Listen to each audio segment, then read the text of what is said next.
Naka-experience na rin po ba kayo ng ganon? Yung akala mo okay na lahat, perfect na, pero in the end, may mali pa rin pala. Human nature talaga siguro yung ganon, na hindi na talaga natin kayang i-avoid. Katulad din po yan sa baking and decorating. Yung minsan nakakalimutan nating ilagay yung ibang ingredients, or minsan may nakakalimutan po tayong toppers na ilagay. Pero in the end, nagagawan po natin ng paraan para ma-fix po natin ang problema sa cake o sa decoration. Para ma-present po natin yung mga cakes na binili ng client sa atin. Na hindi lang po masarap, kundi maganda din at na-package po ng maayos para po makarating sa kanila kung saan man nila dadalhin yung cake na yun. In other words, ginampanan po natin ang ating tungkulin as a baker. And having said that, yung mga consumers or clients natin ay meron din po silang mga responsibilities as consumers. Responsibilidad po ng kliyente natin na mapanatili nila ang integrity ng cake hanggang makarating ito sa paroroon. Parang horror ang dating, ano? Kaya if ever man po na meron kayong kliyente na magreklamo na nasira yung cake nila, let us not feel bad about ourselves kasi ginawa po natin yung best natin para mapack po ng maayos yung cake na iyon. Oo, sabihin na natin, sayang,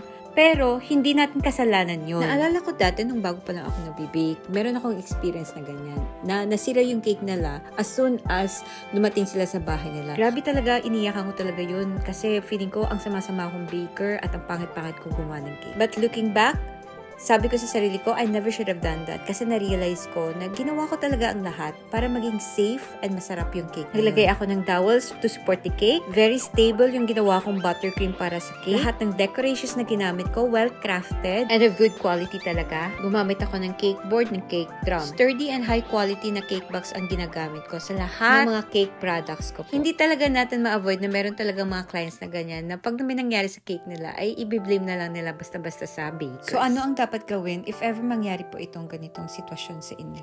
In my opinion po, as a small home baker and a local business owner, number 1 po, importante talaga na dapat nakaregister po ang home baking business natin. Pangalawa po, if possible, ay meron pong insurance ang ating home baking business para po insured tayo sa mga liabilities and indemnities po if ever may mangyari man po talaga. Review po natin yung mga Consumer Services Agreement Act para meron po tayong kaalaman tungkol sa mga responsibilities natin as a baker and a user or mga consumer responsibilities natin. Ipaalam po natin sa kanila yun. And lastly po, ito in my opinion naman lahat ito ha.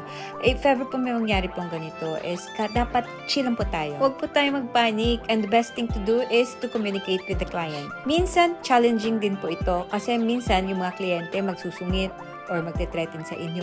Pero let's not overreact po. Ito po, ganito po ang ginagawa ko kasi ayoko po ng stress. So, then tinatanong po ang client kung ano pong gusto nila mangyari. And usually po, the very first thing that sasabihin nila is manghihingi sila ng refund. And then, syempre, ang response po ninyo is depende po sa inyo kung ano po yung conviction talaga ninyo. Sa akin naman, I will give half refund or 25% na refund. Depende po sa issue na ganun. Pero usually po, kasi ayaw ko po talaga ng gulo, I try to settle things amicably sa client and I don't burn bridges. Pero after nyan po, is naka-red flag na sila, blacklisted na sila. Okay. Kayo mga sis, mga momshies or ka-bakers, ano pong ginawa ninyo or ano pong gagawin ninyo if ever you are faced with this kind of situation? And disclaimer po pala, I'm not an expert in this field. So any thoughts, ideas po is welcome. Kumusta po kayong lahat dyan? Sana po ay lagi po kayong nasa mabuting kalagayan, mga momshies, mga ka-bakers, friends and family. Salamat po sa pakikinig sa aking storytelling. Down na down po talaga ako kasi ngayon kasi recently po nangyari ito. Bye!